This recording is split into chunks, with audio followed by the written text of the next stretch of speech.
Morning. Hi there.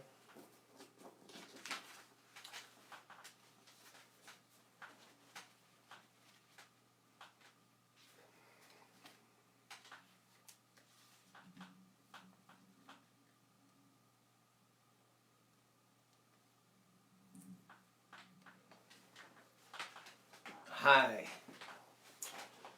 It's Wednesday morning, 8 o'clock. It is getting lighter out there. It's been snowing. And hopefully the clouds will break a little bit, a lot of it. So this morning is the meditation class where I teach some concepts and then we have some time to meditate. And this will probably be the last Wednesday meditation class. I will continue with the Sunday mornings at 8 a.m., but I think I'll stop the Wednesday mornings. And I wanted to talk to you about a couple of things. And that is this. We are all children of God. And as a result of that, or because of that, or inherent in that, is the fact that we are here to love and not hate, not get angry, not get upset, but to love and have compassion and understanding and to help out and to find that side of us that brings that uplifting part of ourselves out into the open. You do not have to hate. You do not have to be angry or get angry to evoke change.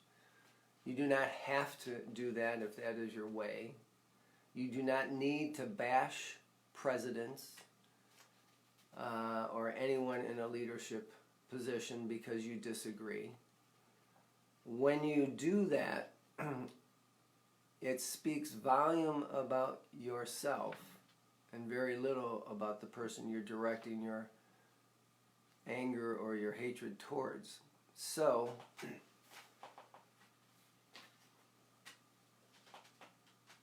it's best if you can, and this is a change for many, to not send forth that type of energy towards another and hence out into the world, but to offer a prayer of forgiveness to the other person, but more so to yourself.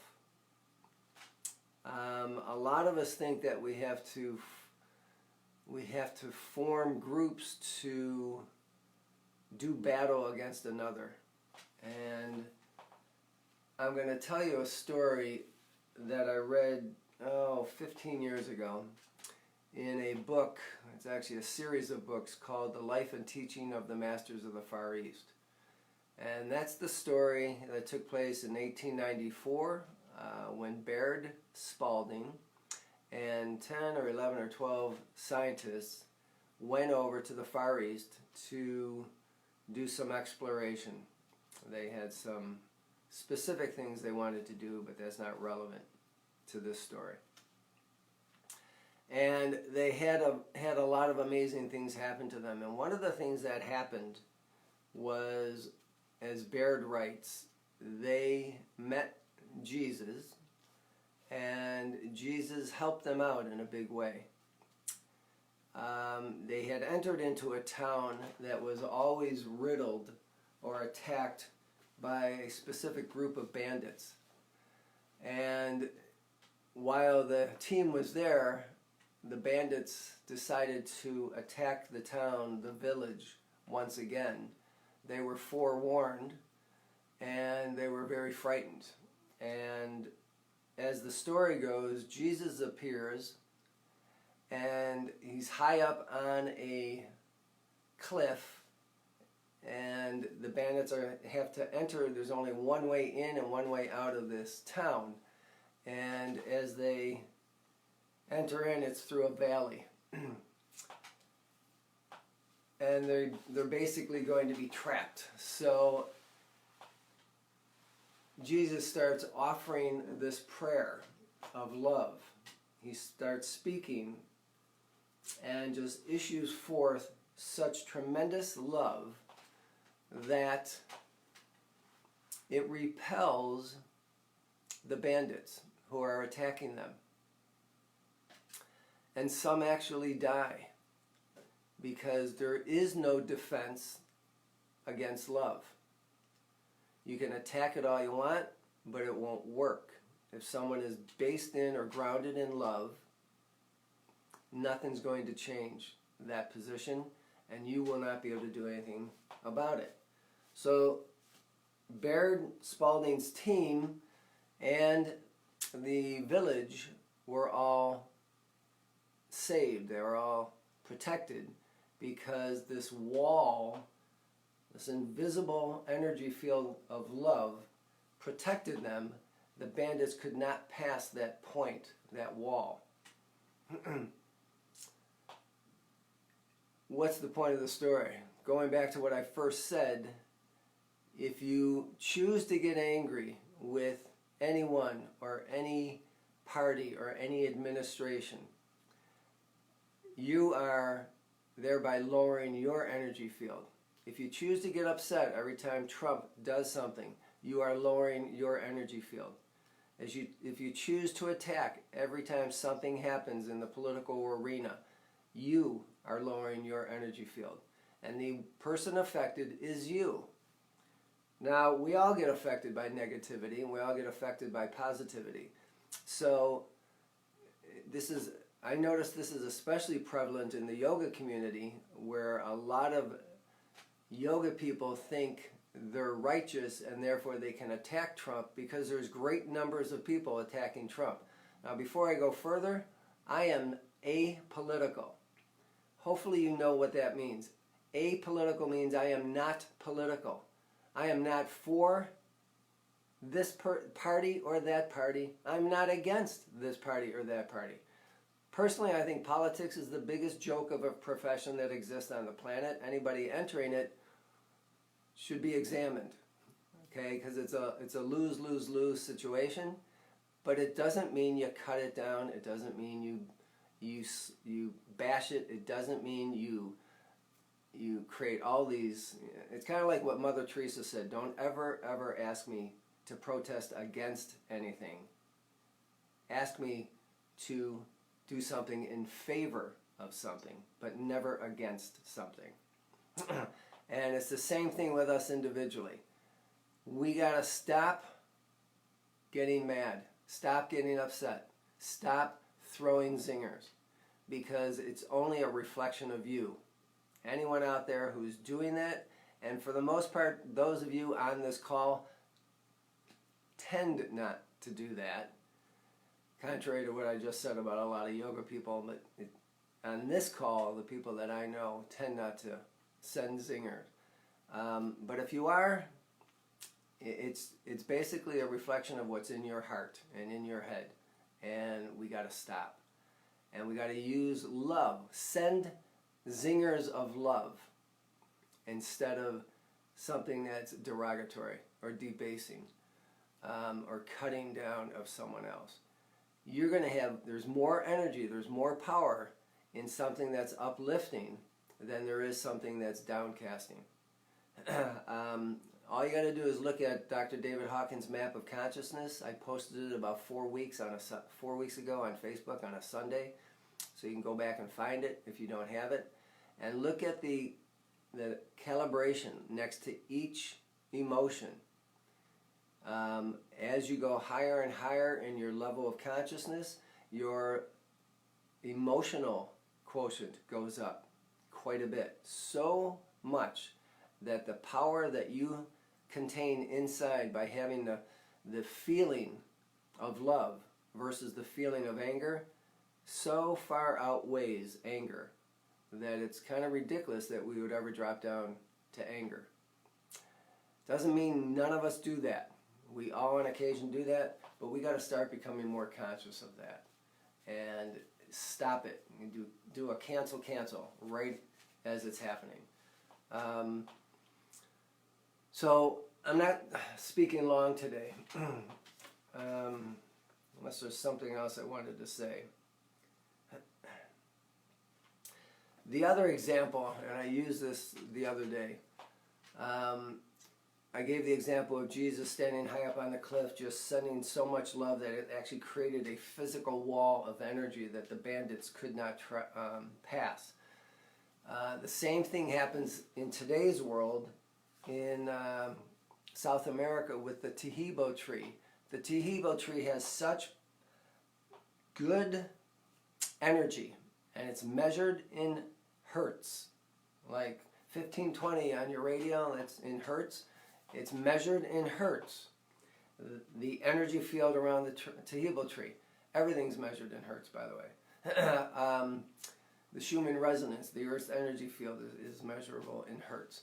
So the Tahibo tree creates such a field around that that's so benign that no pathogen whatsoever can come in closer than 3 or 4 feet. So as a result, if the pathogen tries to come in, it dies. The Tahibo tree's energy field did not kill, did not send anger, did not send hatred towards the pathogen. It just dies. Okay? It ceases to exist in an environment in which it is not conducive to that pathogen. Okay? A pathogen is usually a parasitic something or other, like a virus or a bacteria or whatever. So that's what I'm talking about here. A good contemporary example, although it took place 20 or 30 years ago now, 40 years ago, was Ronald Reagan and Tip O'Neill. Those guys were diametrically opposed politically, but those guys actually loved each other. They were drinking buddies, literally. They would get together and they would talk and they liked each other. That's what we got to do with everyone, even in the political arena. And those two guys were in the political arena, as you know. Somehow we got to figure it out within to get to that place because it feels much, much better inside. Okay? So let's do this. Close your eyes and I'll lead you through a meditation. Get yourself comfortable. Close your eyes. Do your ritual. Begin to breathe through your nose, both the inhale and the exhale.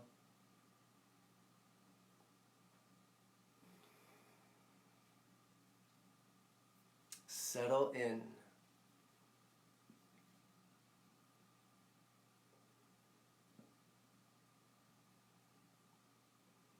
Relax that physical body.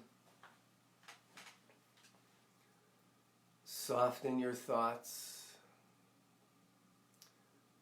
Go to your heart's center for a moment and just feel that area.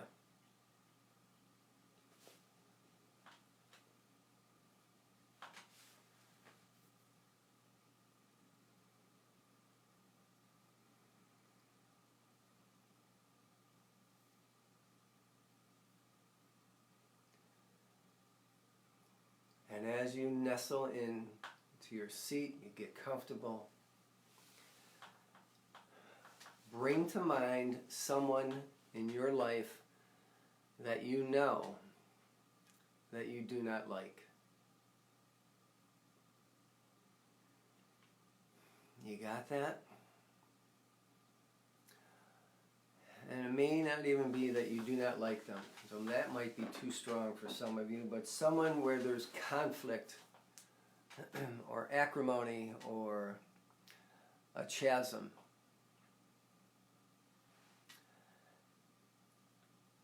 And holding the image of that person, not the chasm, not the conflict, but that person in mind. Begin to beam outwardly towards that person, just that one person. Choose only one. Focus it. Beam outwardly to him or her love, compassion, servitude, understanding, recognition of that person's point of view.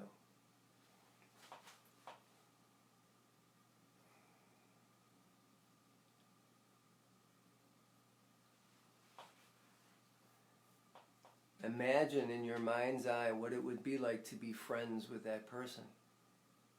Really, really, really good friends. Even if it may never happen, use your imagination to imagine that.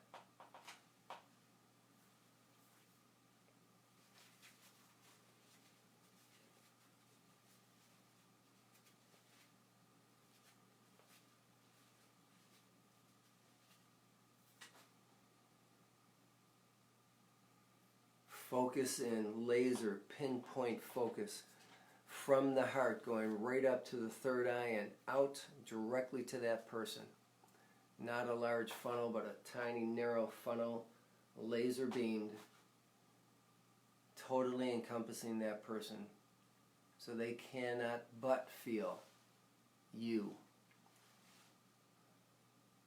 and your willingness, your openness, your lovingness. Tell that person, I love you. Say to them, I'm sorry. Please forgive me. I love you. Thank you. I'm sorry. I forgive you. Thank you. I love you.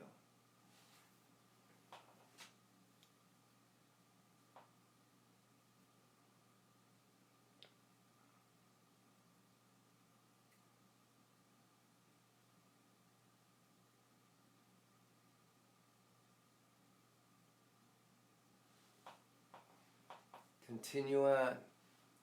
You're in the midst of it. So send it strongly. Feel it. This is one you want to feel as much as you possibly can. What would it be like to play with that other person? To be walking along somewhere and both of you are laughing.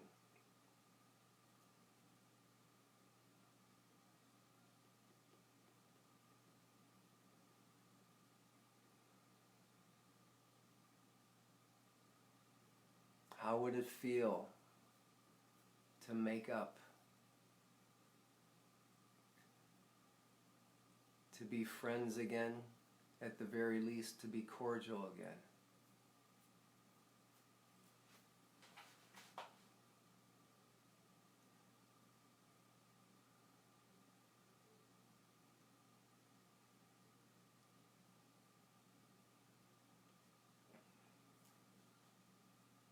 Give thanks to that person for this opportunity.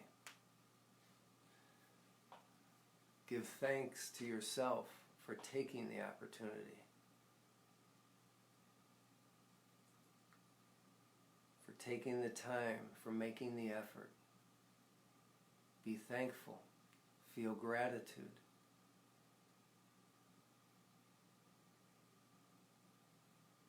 When you get in the state of opening your heart, your body actually creates oxytocin, which activates nitric oxide, which has a cascading effect in the heart, where the nitric oxide actually activates chemicals in the body that swells the heart and fills it with so much blood that you feel effusive in your love. And all you want to do is love more. So choose one other person.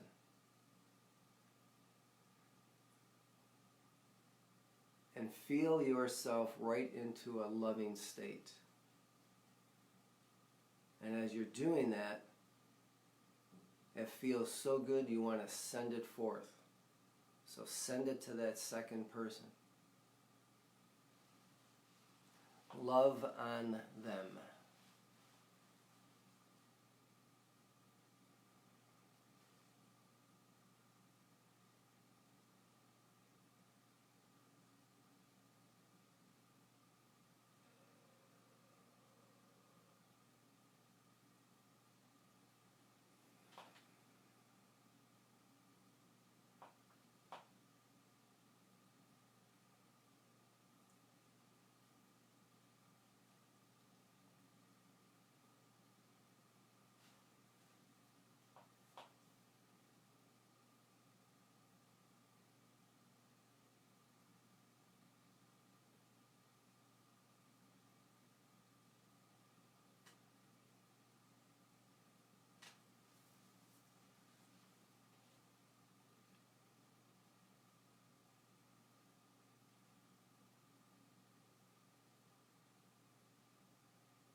Come back to your seat. Eyes closed.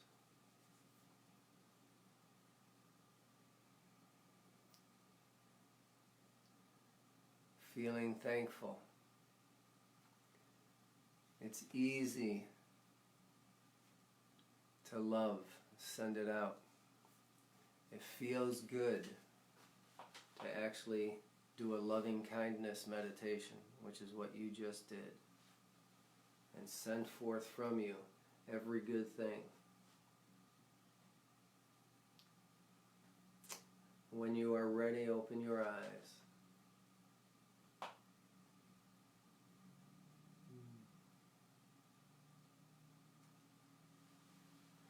So today, with everyone you meet, even the people you normally see, whether it's in person or it's a video, beam to that person or those people before you even open up your mouth. See if you can have that on your mind throughout the rest of your day, and see what happens. And if anyone is disruptive in your life, beam and see if you can undo that just through beaming. In yoga teacher training, we did this, not in every group, but in a couple of the groups we've done this, and it works 100% of the time. So enjoy the rest of your day. You can also put out there, if you want, that the clouds disperse and the sun shines and we get rid of the snow for the next few years. Thank you for your time. Namaste. Enjoy your day. Bye-bye.